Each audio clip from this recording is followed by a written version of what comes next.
Hi, hello, and welcome to the WuMao Show in our third edition. I am the host and the founder of the WuMao Show. My name is Fernando Munoz. Welcome to our show. Tonight, we have a show that will challenge a lot of assertions and accusations in the West regarding freedom to worship here in China. There's going to be plenty of video and photographic evidence, not just talk from people who are here. So stay tuned. Now, on that note, I would like to thank Jingjing and Jerry Gray for their support to this show. They have provided some of this evidence that we will be showing you tonight. Also, behind the scenes and helping with the running of the show is going to be Mr. Noel Lee of Caliber Wings, but he's a little bit late. So thanks anyway for your support. Now, before we start, I have finally sorted out some of my technical mistakes from the last video. So tonight, for the first time, we will be taking live calls. You can call this phone right here, and you, your audience around the world, you can call us and ask your questions. So stick around to get a chance to talk to us live. So for tonight's show, we have agreed on the following list of topics. So let me show you to 1 second. These are some of the things that we are going to be talking about. Are religions banned in China? That will be a very, very quick answer. What are the differences between religions and cults? What's allowed in China and what's not allowed? We're going to talk a little bit about how places of worship are actually controlled here in China. And we will do our best to talk to some of the people who practice religion here in China. We have 3 people lined up, and we're hoping to, get to talk to them and tell, and they will share their experience with us. One of them is Dr. Brett. Unfortunately, he hasn't been able to join us, but there are other people that are on the line. We hope to get to talk to them. And a very interesting point, because a few of the people in tonight's show are agnostic. So what is it like to be agnostic here in China? And we have an American who would like to share with us what that experience is like. And at the end of the show, we're going to be taking calls live from the audience. All right, so tonight I'm going to be joined, first of all, by Mr. Ziv Glickman. So let's bring him in. All right, Ziv, how are you today? Hi, Fernando. Hi. Thank you for having me in tonight's show. Happy to be here. Talk about this somewhat sensitive issue, religion in China. Yeah. Why don't you tell us a little bit your personal relationship with tonight's topic? All right. So, well, I'm an agnostic Jew. I guess I'm the only Jewish guy on the show tonight. And religion in China, being outside of my home country, actually, you probably, I need to do more to keep my traditions intact, right? So although I'm an agnostic Jew, I try to keep the tradition, teach my kids. So, for example, this coming Saturday, in 3 days from now, I organized a Passover dinner. It's called the Lela Seder. In Dongguan, not for the first time. Actually, I'm kind of the head of the Jewish community in Dongguan, even though I'm agnostic. All right. So it's, yeah. Okay. Cool. Let's continue with the panel. Tonight, we will also be joined by Paul from Walkabout Rojo. So let's bring him in very briefly. So there he is, Mr. Walkabout Rojo. Let's wait until his camera is on. Yes. Can you see me okay? Thank you very much for letting me become on this live stream. And this is a very, as Ziv said, a sensitive topic. A lot of people have very strong passions and emotions regarding this topic. So one thing that I know the WuMao show is all about is having a frank and open discussion about these things. But at the same time, we are all friends, and that is the purpose behind this. Now, Ziv is an agnostic Jew. So does that mean you're culturally Jewish? Is that what you would say? I think Judaism is a little different than other religions. I'm culturally Jew. I guess that's a good description, good definition. I was curious because I guess I would consider myself culturally Christian, if you will, because I grew up going to Sunday school. My family is Christian, but me myself, I'm an atheist. I'm not an agnostic. I do distinguish between the two, but I am an atheist. That's different. It is different, yes, and a lot of people get that distinguishment, separated a little bit. But at the same time, I'm fascinated by tonight's subject, and I'm really excited to be part of this with all of you. So, all right, Paul, thanks so much. Now, also on the show, we are going to have Mr. Alex Absolute. That's not his name; that's the name of his channel. So let's bring him in. Alex, how are you, man? Hey, yeah, I'm good. Apart from a few technical hitches, the light in the background's not really working, and I couldn't find the dummy battery for my A7S III, so we're just gonna be crossing our fingers. I got another battery down here to change just in case. It seems to be running about 1% a minute at the minute, so I guess we're good. But yeah, I'm all good. In case just for the record, totally atheist. I don't actually know what's the difference between an atheist and an agnostic. Agnostics are people that don't believe in God, but also cannot prove that there is no God.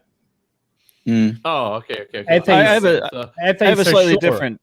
I have a slightly different one. It's I always thought that agnostics were just hands up and like. I don't have a dog in this fight kind of thing. It's, I think, Paul, I mean, I just looked at the definition 10 minutes ago. Oh, okay. So I'll take your word for it, man.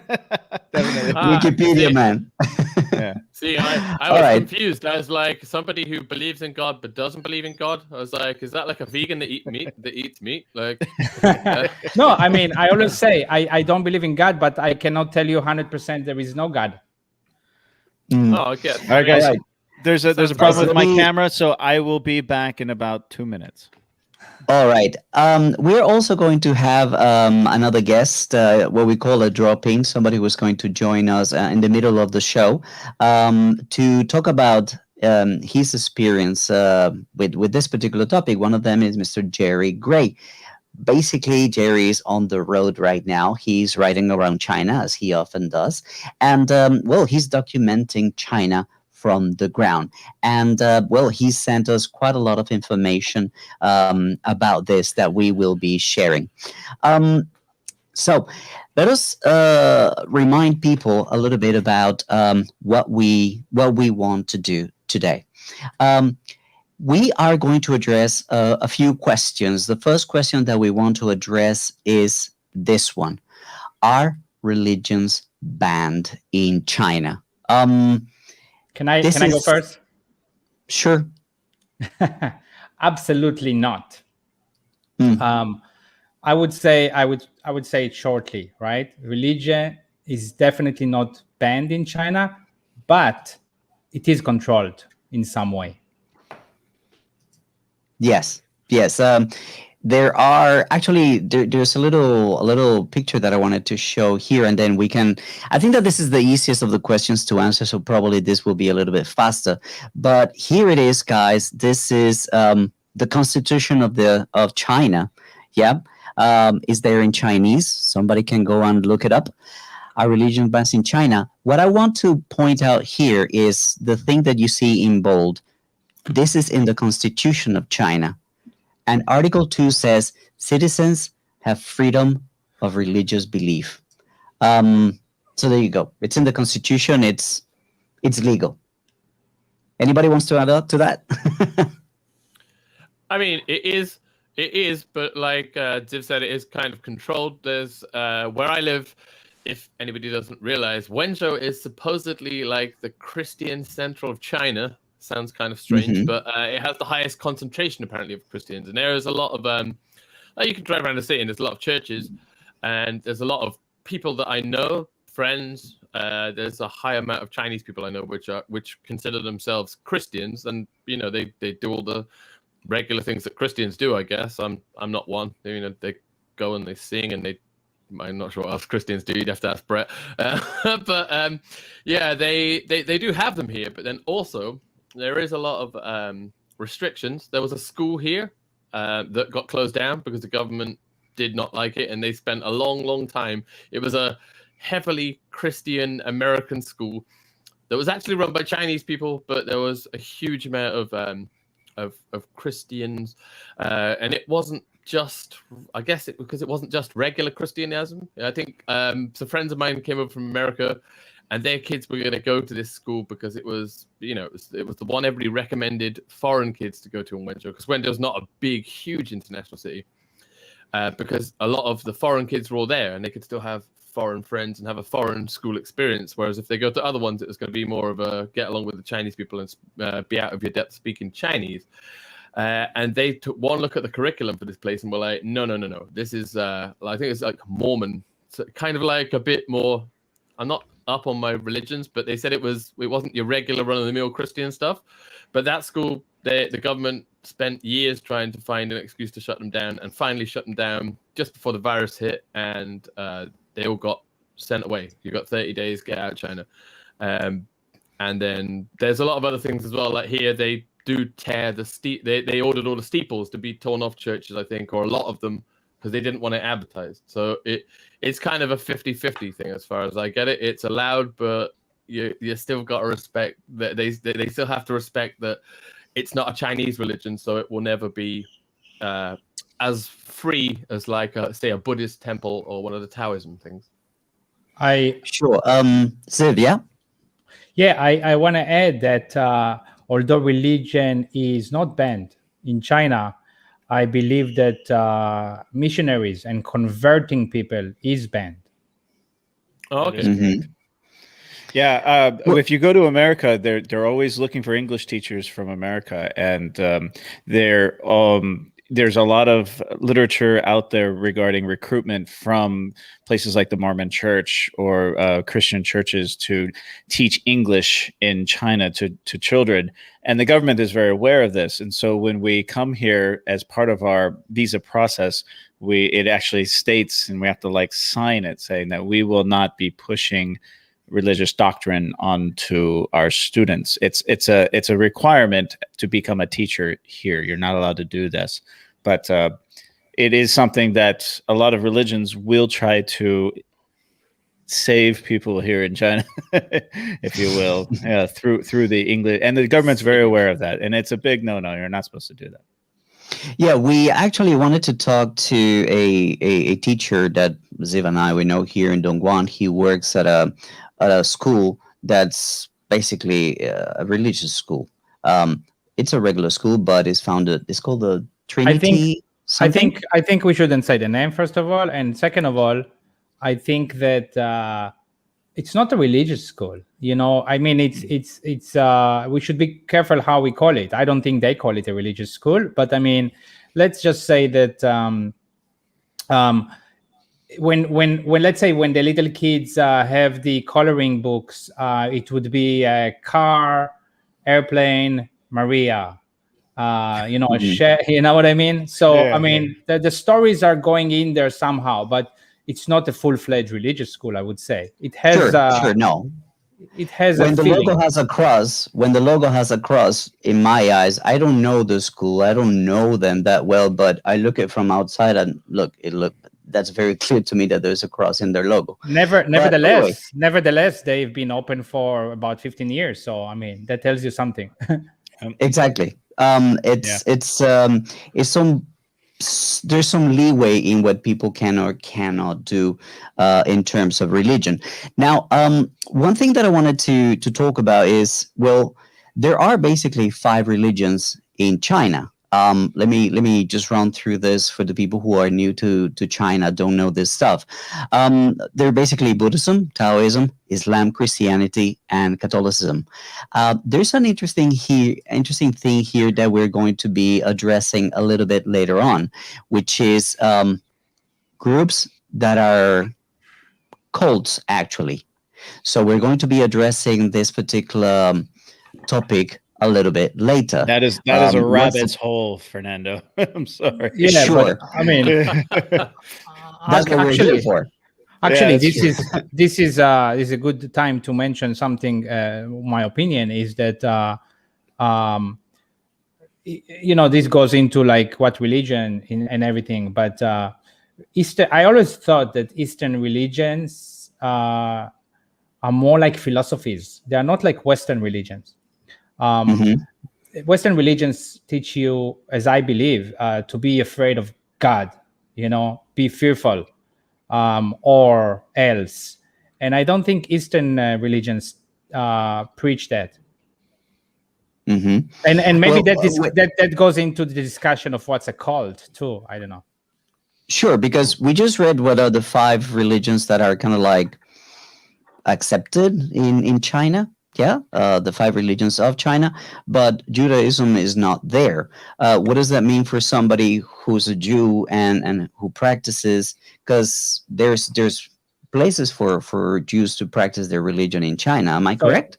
So about Jewish people in China. First of all, there is a Jewish community, Chinese people that are Jewish, in a place called, I believe, Kaifeng, I think, and some of them did move to Israel a few years back, and they keep practicing their religion. I'm not sure about the restrictions they have, but also I want to mention that Jewish people have something called Bet Chabad, which is a house of Chabad, which is there are rabbis in China.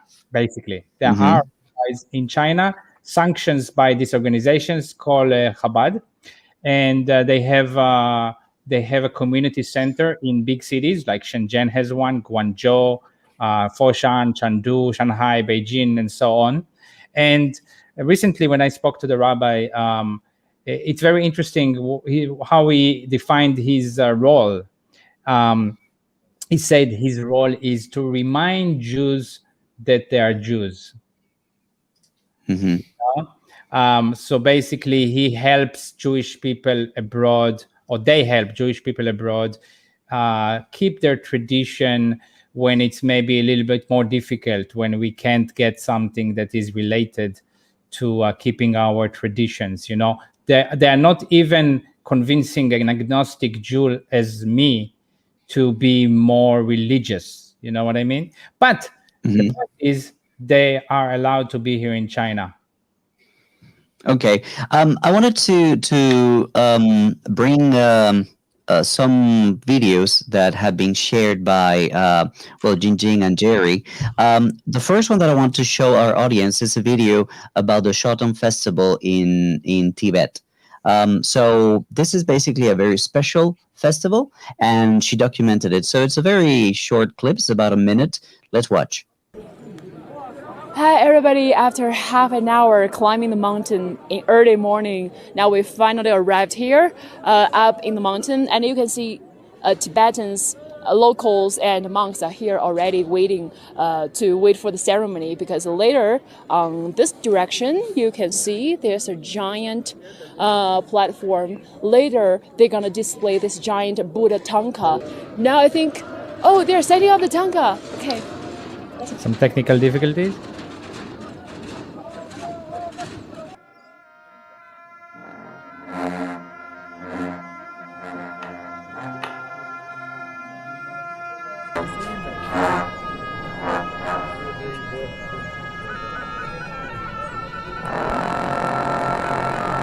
What touches me the most is on our way to the mountain, I saw so many locals. I saw a grandma. She is so old, but she was praying and kneeling the entire way. And there were so many people, so many crowd walking past her. But in her eyes, she couldn't see any of us. In her eyes, there's only Buddha. She was praying to this tanka the entire time, no matter how many people passing her. That's how devoted those locals are to their religion. Wow. All right, guys. I don't know if you saw the video. You were sending a message saying that you didn't see the video. Yeah, we saw it. What That's about- amazing. Still, and I thought I'd died for a second. It was all just suddenly quiet. I saw it. We just got messages that they were able to see it on YouTube, so it did go out, Okay. and people were able to watch it. Amazing video, really, really cool. What was the video? I think it was No, in they're Tibet. actually- yeah. Yeah. Paul, go. Oh, go ahead, Fernando. You know it better. It's your No, video. basically, it's no, it's not my video. It's Jingjing's video. Yeah. She basically visited Tibet during a particular festival, which is called the It's Shantung the Festival, I Tanka. think. It's the Tanka video. I watched it Yeah, earlier and today. Okay. okay, cool.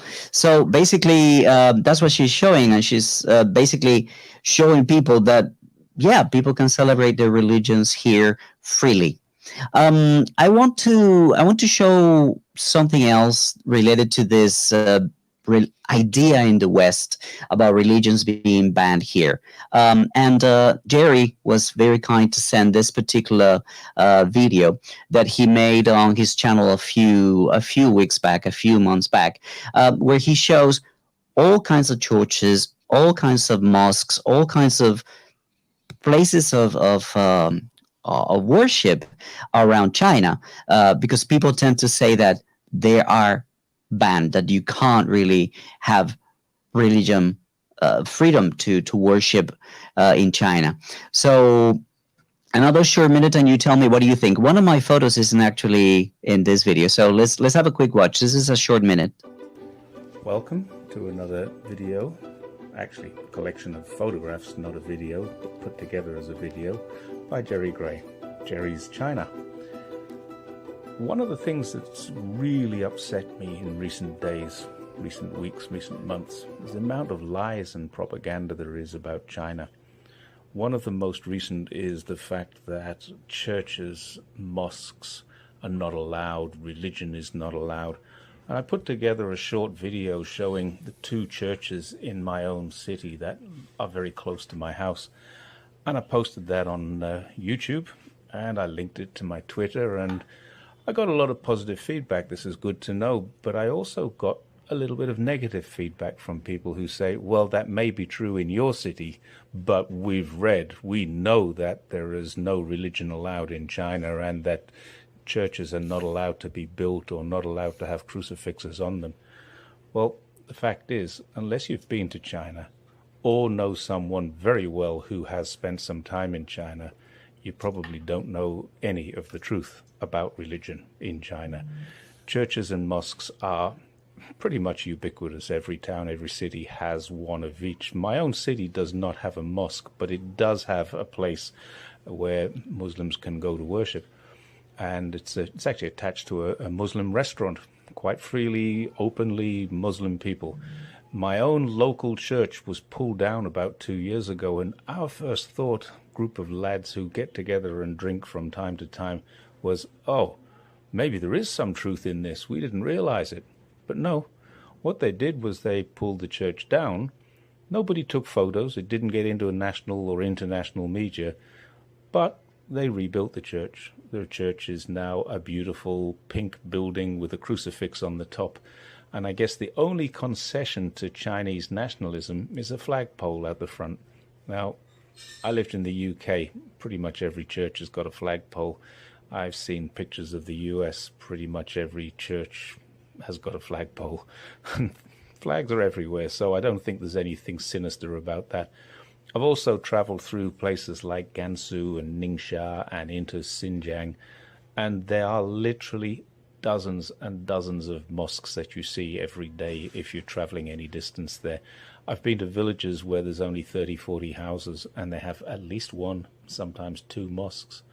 So this idea of people thinking there are no mosques, there are no churches, there is no religion in China, I'm very sorry to tell you, these pictures came from my Twitter followers, people who said, I appealed, people who said, here, have a look at this.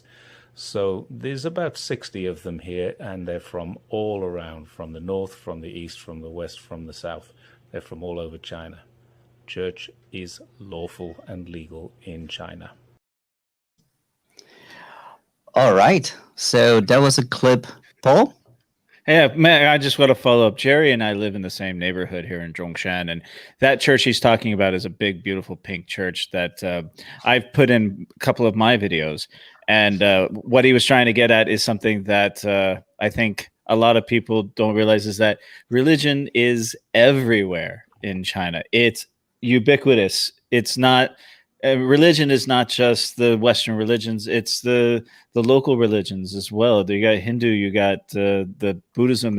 I mean, come on, Buddhist temples on every single mountaintop here. And I think that's one of the things we need to get at, is that everyone is aware of it and everyone practices in their own way. Where there was a comment someone made that the government doesn't really care what religion you are, so long as it like doesn't have giant group followings that are unregulated in some way. But so many people out here are religious in one way or another, and they're free to worship as they want. But that's something. Yeah, go ahead. I'm sorry, Ziv. Go ahead. I just thought about something. I wonder if it's not allowed to convert other people, how does China get more and more Christians, for example? I don't know the answer to that. That's a great question. I'm sure it comes in private conversations at dinners, and I'm sure it comes in friends meeting friends and stuff like that. But that's a topic that I want to go into on a later subject, as far as the atheist experience in here and how it compares to America, because it's very apropos to that question, Ziv. Yeah, right. I think I want to mention something that I think, like the same way there are nuances when we talk about things that are pro-China, there are also nuances here. Again, you see religion everywhere in China. You do. We live here for a very long time, right? We all see it. So we are 100% sure religion is not banned in China.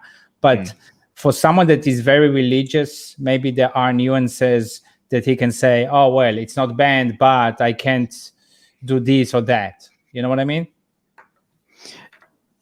I see that there's always kind of like a gray area, and that's what troubles people. There's that uncertainty as to what can I do, what can not be done. For me, I think that the basic concept is something that is in the Constitution, is as long as you do not disrupt harmony. Yeah, that's all it takes. Alex, I wanted to ask you about your corner of China. What's it like over there for people who practice? What can you comment on? Well, religion down there. Well, like I said, it is a huge Christian area here. So it's a lot more Christian here than you would get in other parts of China, I'm guessing. Everybody says that they are. It's a heavy concentration of religion here, and I've personally known a lot of my colleagues over the years have been Christian, have invited me to this and invited me to these different things. In fact, one of my good friends, one of my best men when I got married, was an American guy who was here, Chuck, and he was I don't know how you say it, a strong Christian. He was very, like his main topic of conversation a lot of the time would involve God and religious topics, and he was perfectly okay here. He was perfectly okay with it. I know that it is like they said, it's allowed, but there is, I guess it's not just if it's harmony. I think that the Christianity they do want toned down a bit here, because, like I said, a lot of the Christians were a little bit annoyed because the government had ordered that churches need to have all the spires pulled down. I'm guessing that's not an all over China thing, but maybe here they were, they saw it was getting, there's a lot of churches here. I can look at this off my balcony over here, and you can see this huge great one. They're hugely decorative as well, and they're pretty big. Even where we've got our offices in this mountain village, it's a mountain village right in the middle of nowhere, and there's a whacking great big church in it. So it's definitely not banned for sure, but it's like everything in China. Like, if it's not part of traditional Chinese culture, I'm guessing you don't want to push it too far. Would be my feeling. The churches. A lot of the churches here are also, they've got these big grand ones, but a lot of the ones which are the really popular ones, we went to one once with one of my colleagues, and it was like a tiny little door that you wouldn't have known on a street that you wouldn't have really known, and then you kind of went in and up and opened that into a church, and they did all the regular churchy things, but it was low key. So it's kind of a mixed bag of nuts, really. I guess that some of it's right in your face and some of it's not.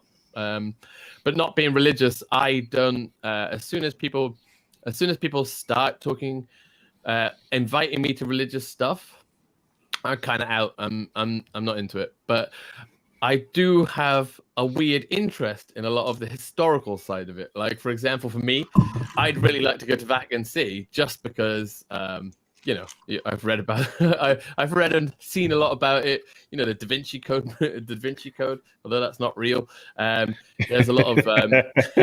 Are you sure? So I'd like to see all of the stuff that they've got hidden underneath there and just see if that kind of stuff's true.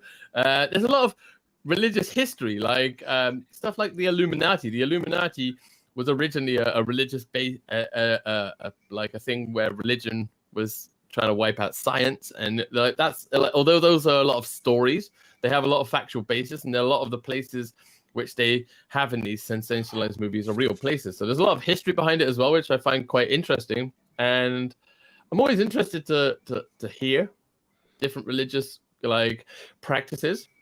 Because, like, although I'm not religious, I would say, like, anybody who's religious, like, I always say to them, I'm not religious. I don't believe in God, but I do believe in a lot of the things which religion teaches you. Being a good person, how to treat other people, a lot of those things. I still that's what it's supposed to. Just it's supposed to teach you that, yeah. Yeah, like okay, it's supposed to teach you that, but like I would say I could be semi-religious, but without actually believing in it. Like it's just like the code of conduct kind of thing, I guess. Guys, I want to bring one of our first guests. Ziv is coming back.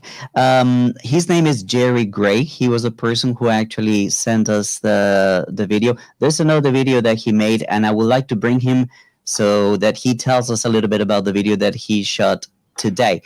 And here it is, Mr. Jerry Gray. How are you? Hi, I'm good. Thank you. Okay, where are you tonight?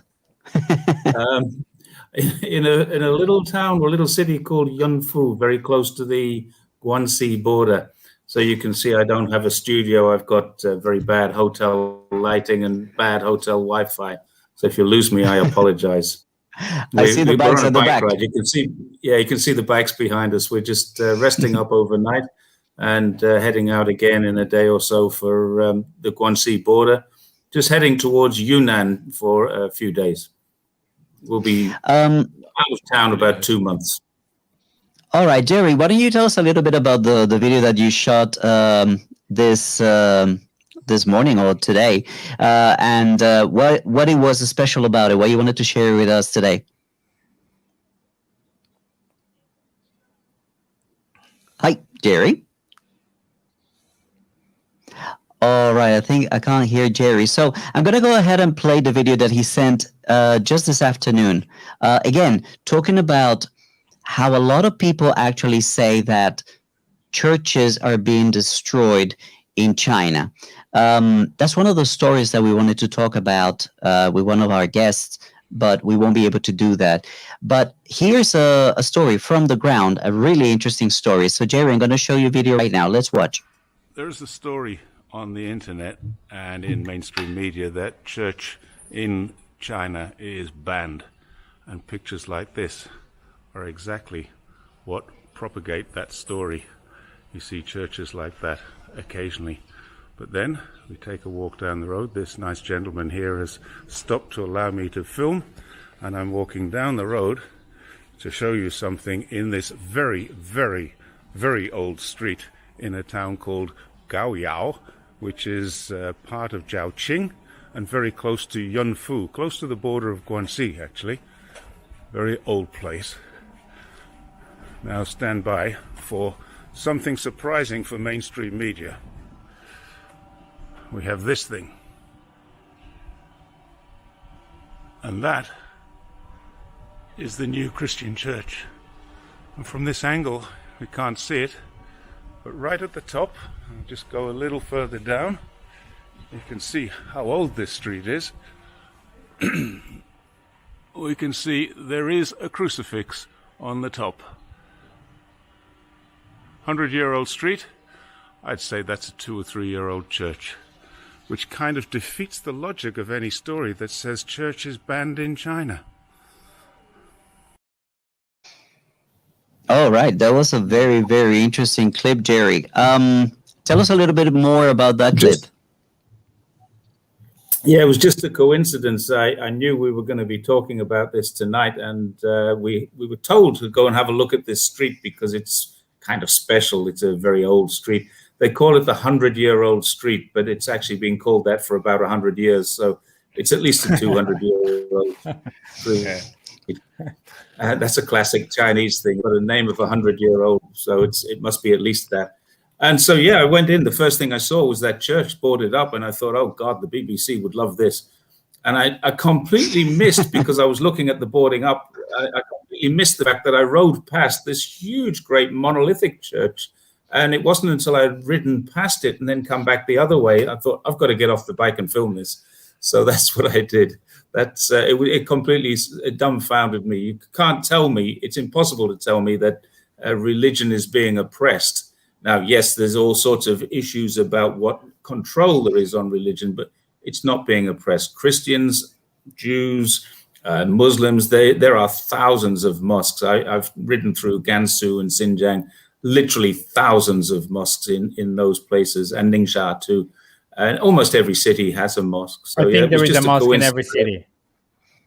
There's not one in Zhongshan where Paul and I live. But there is a place, I'm sure.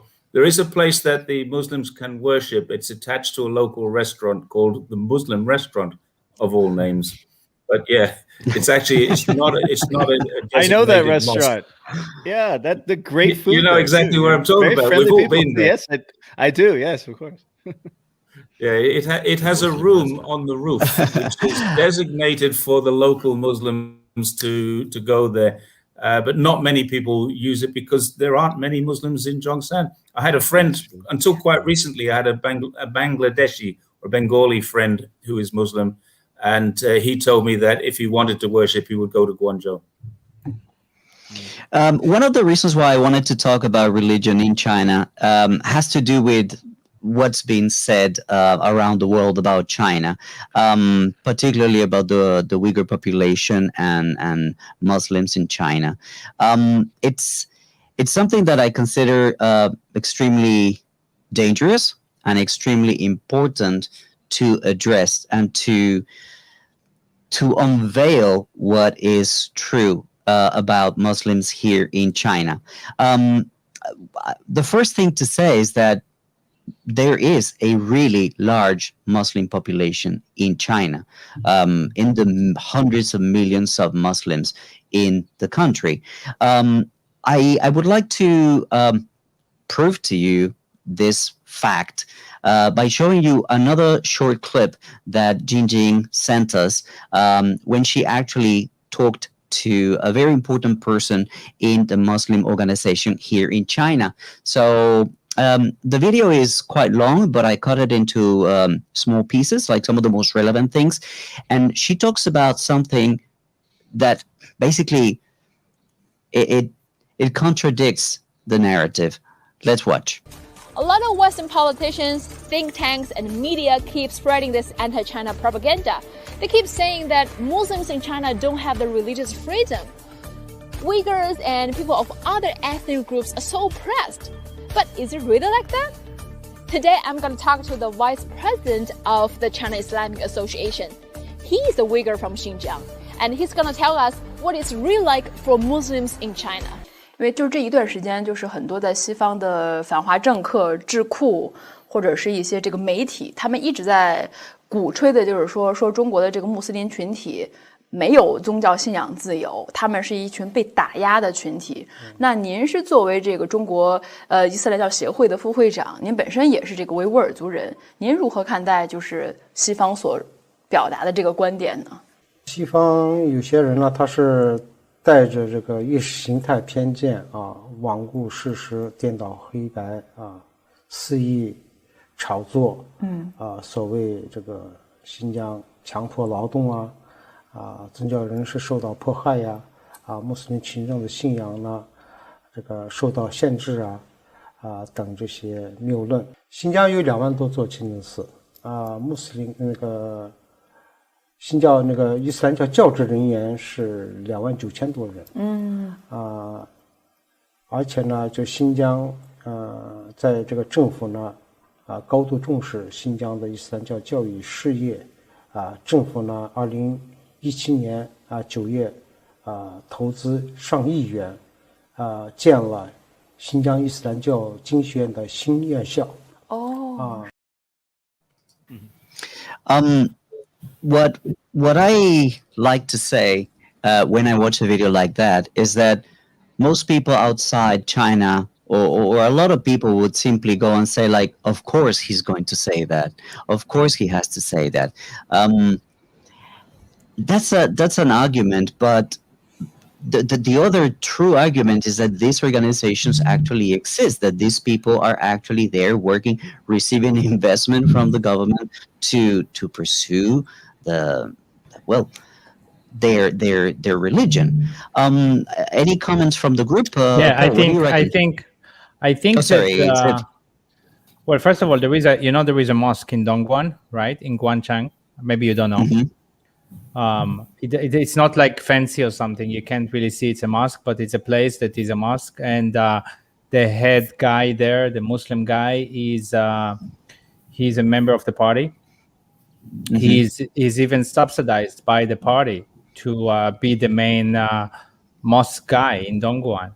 So I think that if you just let's say a simple, plain religious guy, a Muslim guy, just want to practice your religion and quietly for yourself, there is no problem with that. Maybe some of the guys that make more noise and cry that maybe there is no religion freedom are just guys that want to make noise, and they're not just they don't settle with just practicing the religion quietly. The other guys in the panel, Paul or Alex, how do you see the whole situation with Uyghurs and Muslim China? That's an explosive one, right? That's like holding a grenade. I don't know. Like, I honestly don't know because I just don't comment on things I don't know. Like, I see a lot of this and I see a lot of that. There's a lot of talk on both sides of it, and I don't really see any conclusive thing that sits it either way, to be honest. It's not my circus, not my monkeys. I can't tell either way, so I have no idea. All right. Honestly, no. Paul? Nope. I agree with Alex, man. I've never been there. I've never been north of the Yangtze River. I've traveled all over southern China. I mean, I could tell you what I've seen personally, but when I watch Western news, just the use of their adjectives kind of makes me, question their narrative. But then the other side, their use of the certain adjectives, I kind of question theirs as well. So I have no way qualified to talk about this at all. I would have to defer to Jerry, who's actually been to Xinjiang, all around it. Yeah. I was out partying at a club the other night with two guys from Xinjiang who were Uyghurs, and they were drinking alcohol and partying at a club. They seem pretty cool guys. I want to say something. I don't know if I'll have the chance to say it later, so I'll say it now. I mean, you had a question on the screen, just the last one, Fernando. It was, maybe you can put it up again. How is it restricted or? So controlled? Basically, So from my experience, and I think I had a little argument with Jerry previously about that, is that from my experience, I've seen and I've heard from people I know that at least in our city, churches, for example, can't be mixed. For example, there would be a church for foreigners and church for Koreans and a church for other Westerners, right? So That's what I've seen and I've heard. But having said that, maybe it's also a case of one thing is like every city, every province may put their own enforcement the way they see it. Another thing I was thinking today is that maybe those places I've heard of are maybe not licensed. You know what I mean? Because a church has to be licensed, and I guess I don't know for sure, but I assume a mosque has to be licensed, and any religious place or worship grounds. And maybe if it's not licensed, then at least they make sure they are not mixed. And maybe it's also preventing this issue we discussed earlier about converting other people. But from my experience, I've seen that they would not want people to mix Chinese people and Westerners in those places. In other cities, it might be different. Anybody knows about the mixing or no mixing of foreigners and Chinese in places of worship? I don't know. Seems fine here in Wenzhou. They do all the time. Well, I'm waiting to try my first phone call. I want to talk to a friend of mine who goes to church often here in Dongguan. Let me text him and okay, let's see. Call. Oh, here's the call. Okay, let's see if I can patch him up. Okay. Okay, so this is coming basically from my phone. Okay, so let's see. Hello? I need to put this. Give me 1 second. Oh, this is not going on Bluetooth. Hold on 1 second. Okay, while we got some dead time, I can just see a comment here. I think I guess if you're a Safa, this guy's name must be Johan Broer. Well, I do. He said at me. Well, I do. I've had some crazy nights with genuine Uyghurs. They are the coolest people, and they are not afraid to talk about Xinjiang and the privileges they have. I mean, I guess that's cool. I guess they are. I wasn't saying in any way that Xinjiang people were bad. I just don't know and couldn't answer either way. So I just don't talk about things that I don't know fully. I've met some cool Uyghurs as well. Well, the ones here anyway. But yeah. All right, guys, let's give my friend a try. Ricky, can you hear me? No, I can hear you. Hello? Yeah, we can hear him. Hey, can you hear me? Yep. You can hear him? Oh, I can't. Yeah. Oh, no, I can hear you. We can hear you, Ricky. Can you hear us? All right. Can you hear me now? Let's do this like this because I need to plug my headphones on another side. Let me see if I can try that. Give me 1 second because I want to do this conversation proper. Ricky, you can You hear us? wear left-handed headphones. No problem.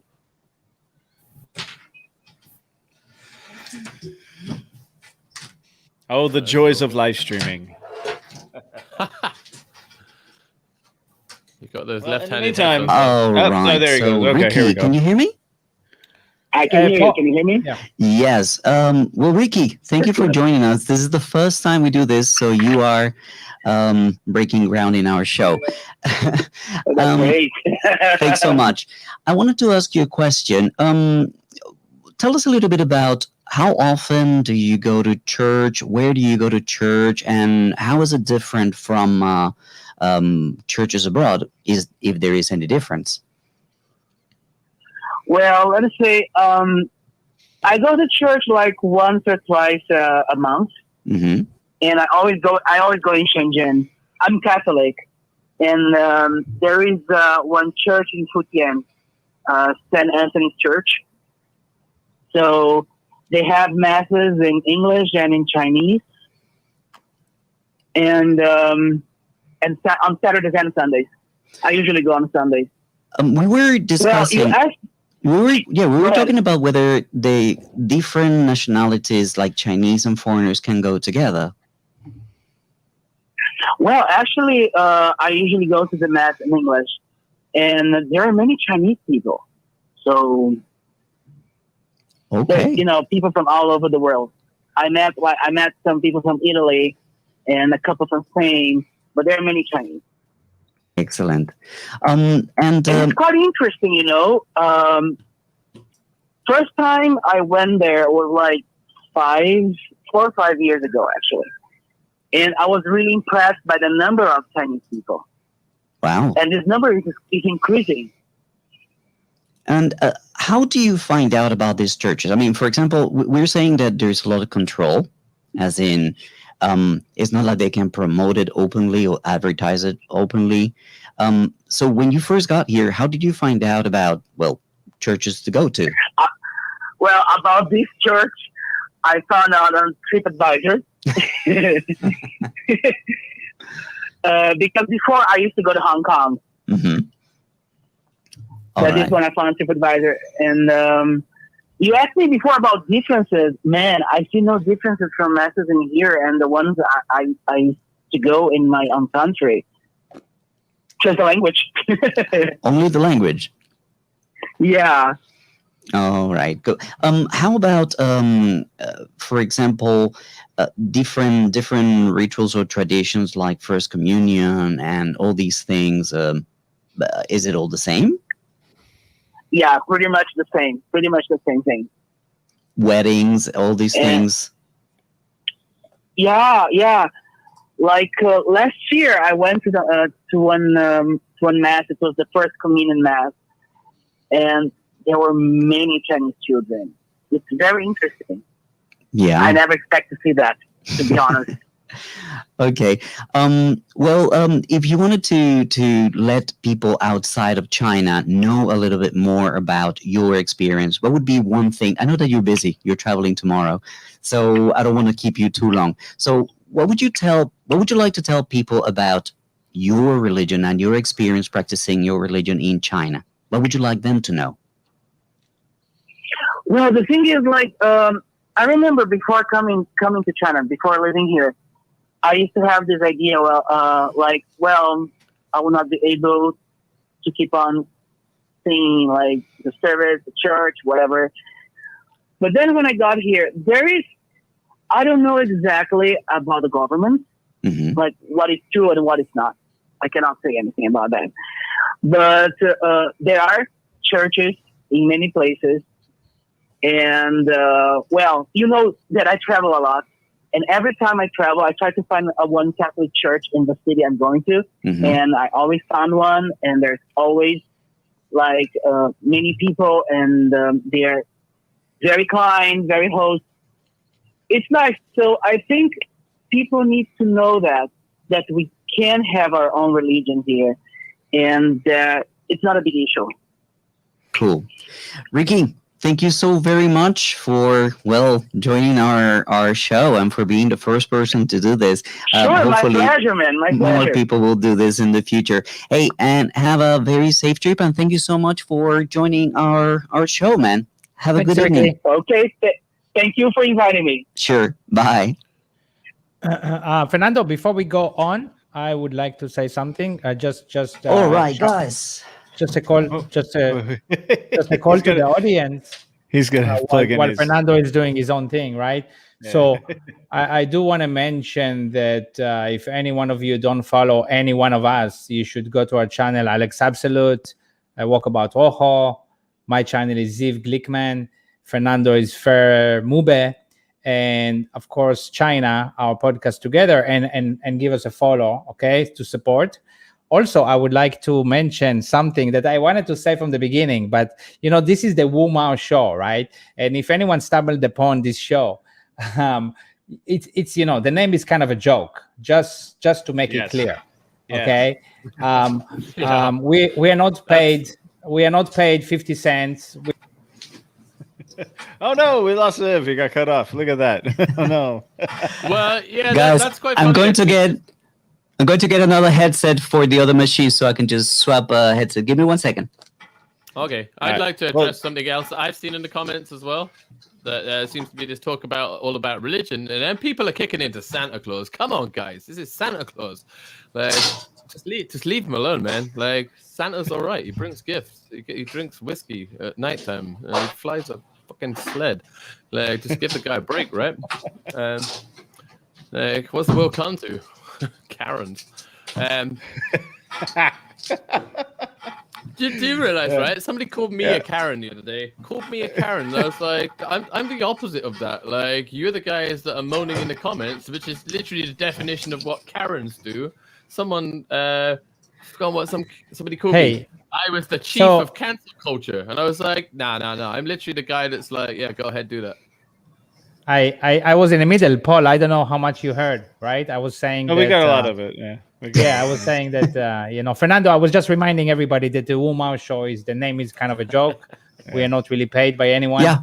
I think if anyone sees this show for the first time, it's important to mention. Well, the definition of the WuMao is Chinese people being paid to make comments on the internet. And I mean, I don't know. The last time I checked, I'm not Chinese, so couldn't be me, could it? Or not yet. You guys. So it's interesting when people just take these insults. Yeah, you guys are WuMaos, and it's like, nah, I don't think so. Like, I don't actually even think. All right, guys. I don't think anybody do anything for WuMao.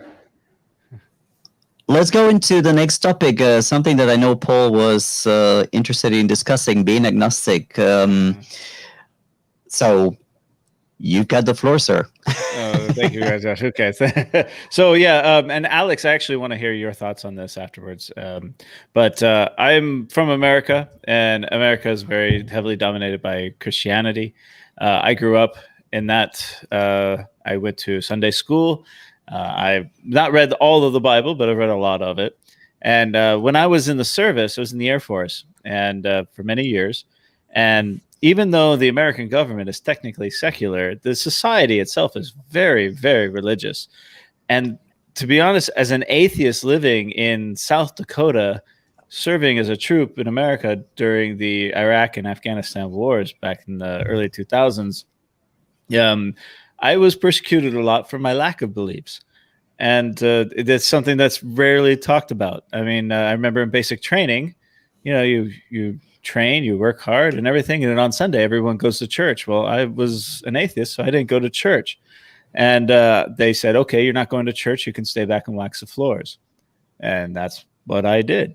So that's the atheist experience in America. And South Dakota, when I was living there, if you were discovered that you were an atheist, oftentimes there would be no one was mean to me or anything, but they all tried to save me. They throw their pamphlets. They say, "Hey, come to my church. Come to this church. You can't date my daughter." I got that a lot. But okay, so and that's America for you. And our good friends in California on YouTube that we know have talked about this as well. That when you're in America, it's in your face. It's everywhere. And everyone wants you to come be part of their club.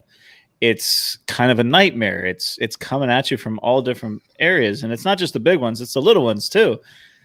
So one of the things that has struck me the most about living in China after living my whole life in America, and of course I've traveled to Muslim countries and other countries as well, so I've gotten a full range of what I'm talking about here, was that I've talked about this on my live streams before, is that I kind of feel freedom from religion, if you know what I mean. People around here are very religious. There's religious people everywhere, and they're very wonderful, and you can ask them questions, you can talk with them, it's wonderful, but they don't throw it in your face. They don't judge you if you have any other beliefs or lack of beliefs. There's really an equality amongst the beliefs here that I have not found anywhere else, including America, where you're free to worship however you wish, but if you're not part of their club, there's something wrong with you. And now that's not talking about everybody, by the way. This is just some personal experiences I've had. So here I meet all kinds of religious people, and they're wonderful people. I love talking to them. I ask them questions. I'm interested, but they're not telling me that there's something missing in my life, or that I'm a bad person, or this is better than the other. So I just want to point that out, that there is a huge amount of diversity in religion here.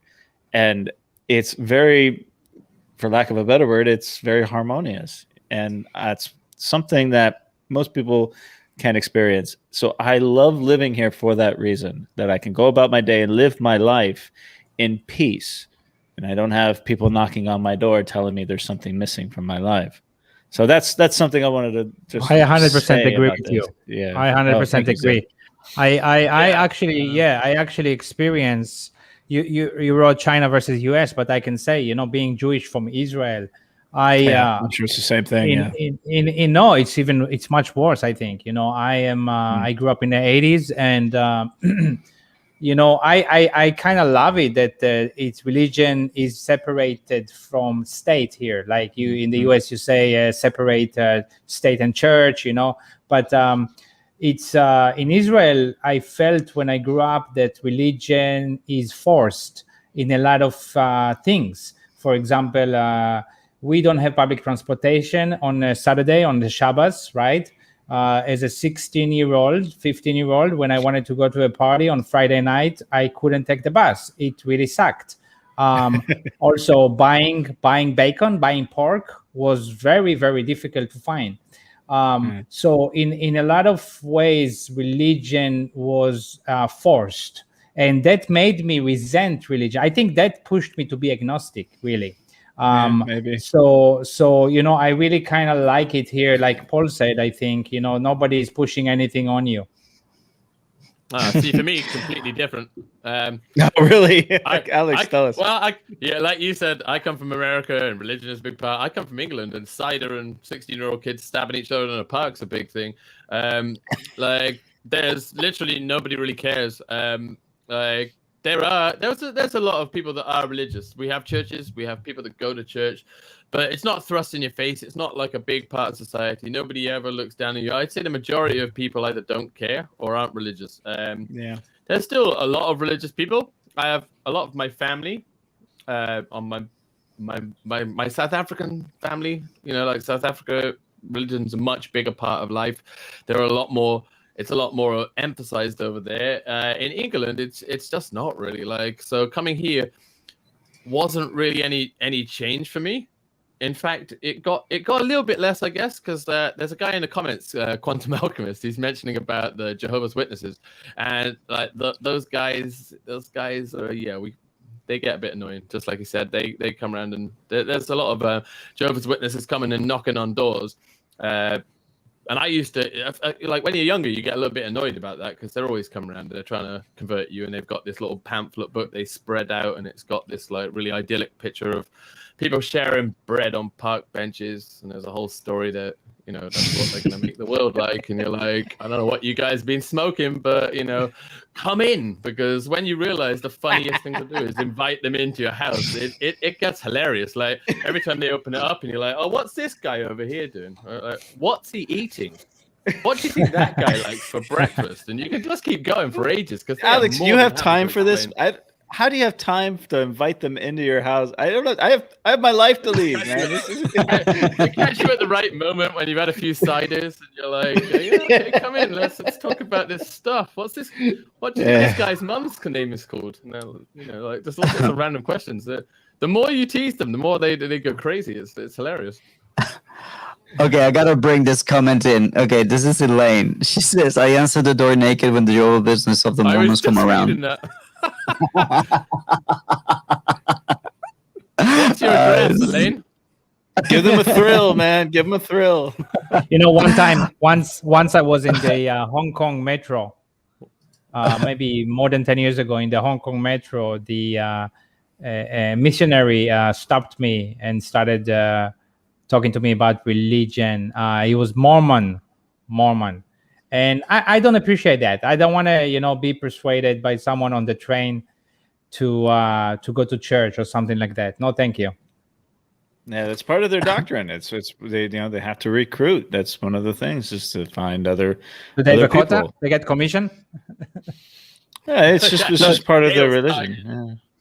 I wanted to talk about the only case in which I felt that not having I should say that I was baptized. My family is Catholic, and I did my first communion.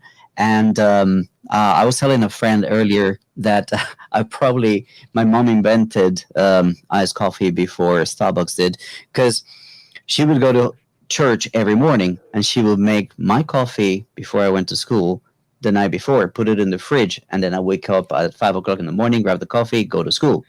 So very Catholic Catholic family. My mom was actually married by the Pope, my mom and dad, when he visited Colombia in 1968. But there was a break around 12 or 13 years of age where I'm like, no, this doesn't square with what I understand from the world. But I've never had any issues apart from my mom just complaining about me not going to church with her. But in China, 20 years here, and only last year I had an issue with this, was when I went to a Muslim restaurant and I wanted to eat. I think I mentioned in one of my videos. And Yep, the guy told me, like, where are you from? I'm from Colombia. What's your religion? I'm like, I don't have a religion. Oh, you can't eat here. Yeah. First time ever. Fernando, you were drinking coffee going to school. What grade was that? Look, in Colombia, we drink coffee from the age of 5. You go from the breast to the coffee pot. And it's good coffee too. Yeah, I think it's probably got All right, guys. Why don't we try something? Why don't we try this thing? Yeah, taking live calls. What do you guys reckon? Give it a go. Well, if anyone calls. Can we get that Jack Black guy on? Jack Black? You want to talk Jack Black? You want me to call in? Come on, my favorite guy. Is he Let here? me see. Hi, Jack, if you're here. So, guys, the phone number is on the screen if you want to talk to us. Why don't meanwhile bring comments in meanwhile? It can be WhatsApp, it can be WeChat, or the mobile phone here in China. What I would do is I would swap my headphones so I can hear what the conversation is taking place. Let's see if anybody's interested in calling. All right. Did we miss any other topics? Someone says your previous clips was being deleted by YouTube. My previous clip, which one? Really? I mean, Whose previous clip? The previous clip on this show, or? I don't know. It's in the comment section on here on StreamYard, so it's kind of hard to tell whose comments it's come from. That's the beautiful thing about StreamYard. Okay, so I'm adding somebody here on my WeChat. See if this person wants to call or wants to talk to us. Yeah, someone is asking. Like I see someone was asking Alex about the speakers' YouTube links. Yeah, I see. Yuda. Oh, the YouTube links. Yeah. Let me. YouTube. Mine's just my name, Alex Absolute. You search it on YouTube. I think all of us is our names. Except mine. So no, I mean, no, the names on the screen. So I mean, okay, if you are not watching on Fernando's, search for Fermube. You can see it on his. Come on. Nobody can say it except me. Fermube. And Fermube. I can say it. And then look for Alex Absolute. Of course, Walkabout Rojo can say that because your name is also. Yes. See, that's where it always gets me. The J being an H sound. I always thought it was Walkabout Rojo. No, it's Rojo. I am like Rojo, the Chicano like redhead, you know? My wife, she says tortilla. Yes. Yeah. Oh, we can't allow that. That's not allowed. You can find me at my name, Ziv Glickman. Okay, yeah. I have a guy that I know wants to talk, so I'm gonna call him. Okay. Oh, you're gonna surprise someone. Call him. It's Fernando. You know, it's 11 o'clock at night. Yeah. No, he was calling just a couple of minutes ago. Let me see if he picks up. Somebody here said that you removed our names from the lower thirds. That's why nobody knows our channel names. Oh, yeah, because put our name back. Yeah, I see that. Yeah. Put it Put 4 screens, Fernando, so they can see our name now. Let me see if I can do that now in the middle of a stream. Okay, this John. Oh, no, it's there. Show and display names. Talking to phone numbers while we're getting some dead time. anybody who's in China and wants to get on some apps which you can't normally, let's say, what's it called? That new one, the hipster one, which I just got on and then didn't find was that great. Clubhouse. You can use an app called Dingtone. They will give you an American number for $20, and you can access TikTok. God forbid, and see what I did there with the old. All right, guys. So I look like a real DJ. Okay, I'm taking a phone call. Hello, and what's your name, sir?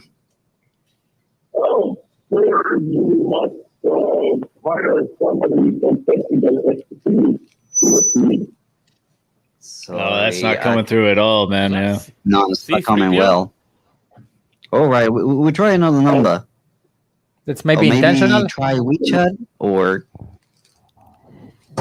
maybe try WeChat or try WhatsApp. Anybody abroad would like to try?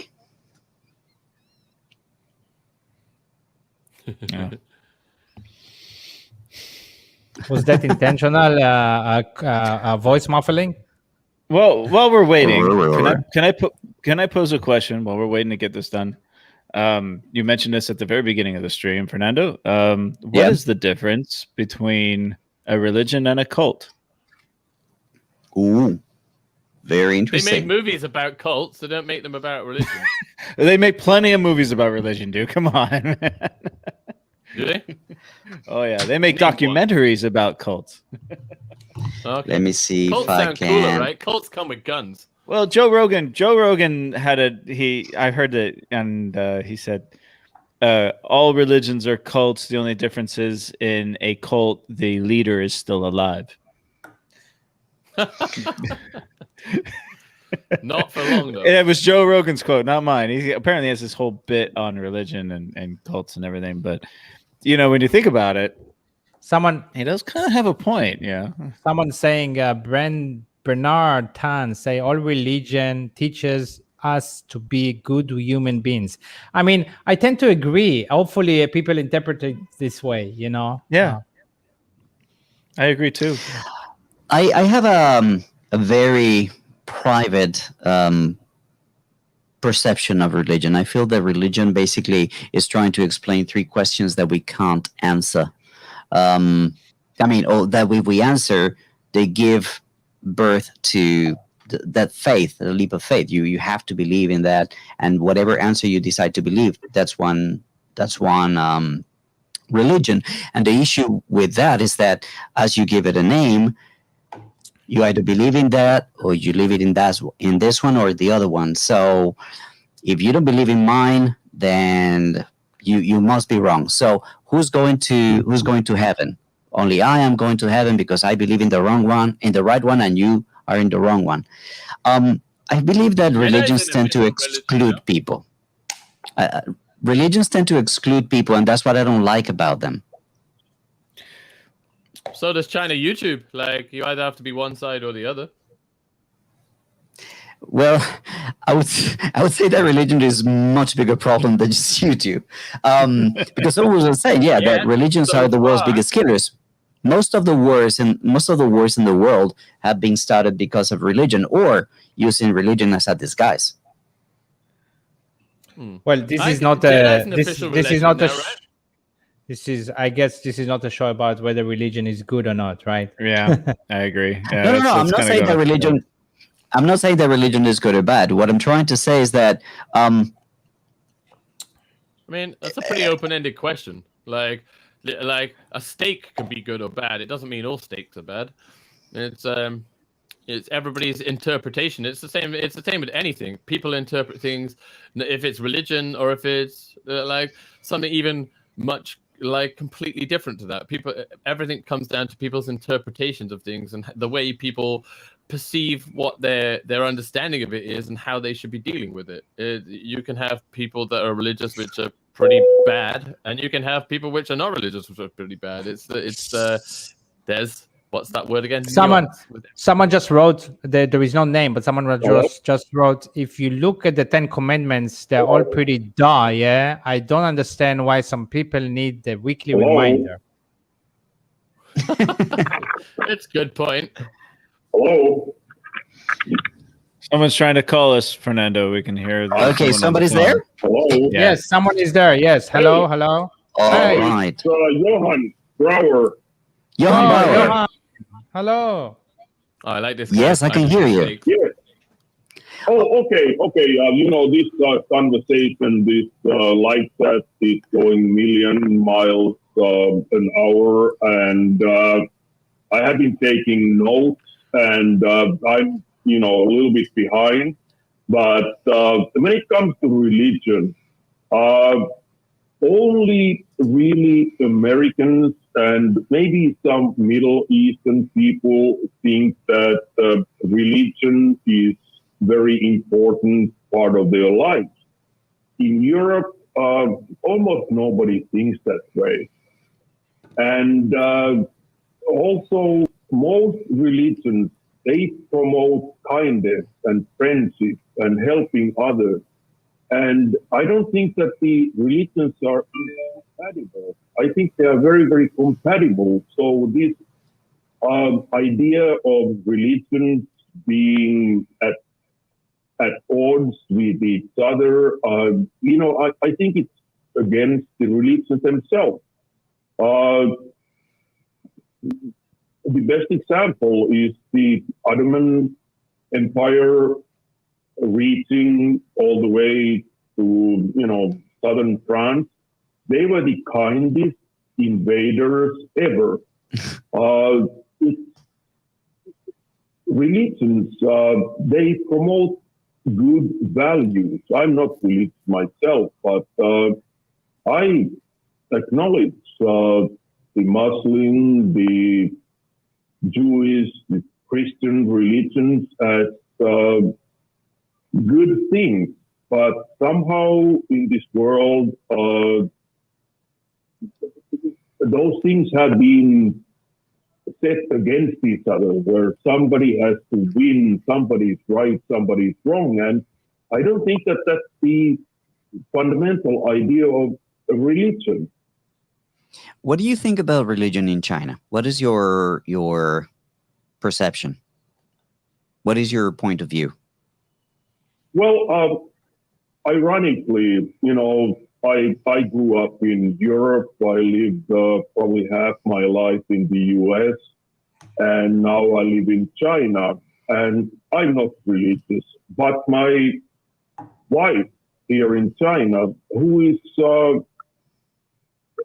a member of the party at a good standing at a pretty high level, she wanted a Christian church wedding in Finland. And that's what we had. And then we had a Chinese wedding after that. But for some odd reason, this hardcore CPC member is more religious than I am. All right. Well, thanks for calling in. This has been a fantastic experience. I'm really, really happy with the way that this is working. Which Johan is this? What's your last name? Hey, Johan thanks a lot. Brouwer. Awesome discussion. Johan Brouwer. We've seen your comments. He comments in our shows all the time. Alex, tell Alex that it's Johan Brouwer. He botched my name so badly that I had to take an offense. All right. Good. Have a good evening, sir, and thank you for calling. Okay. All right. You too. Thank you. Bye. Bye-bye. All right. So let me. Very interesting. That was a good experience, man. We need to work on the technical aspects, but I love the idea that the guests or the viewers can call in like this. That's pretty cool. No. Yeah, I mean, you can also add people to the show and then make them verify via like a Facebook thing, so they know it's genuine people. That's another option. Yeah, well, I thought that the phone call would be kind of like a lot more free. Obviously, when we grow a little bit bigger, we'll probably have to screen people. We're going to have really nasty people calling. But hey, it went quite well today. Game on. Yeah, that would be fun.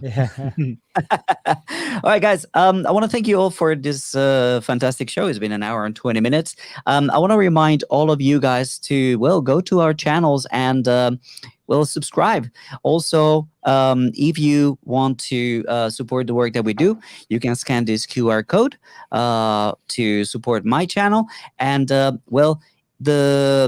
those people who have any kind of support links, they have it on their own channels. Yeah. So we should also again mention Caliber Wings. I don't know if he did help in the end, but that was the intention there.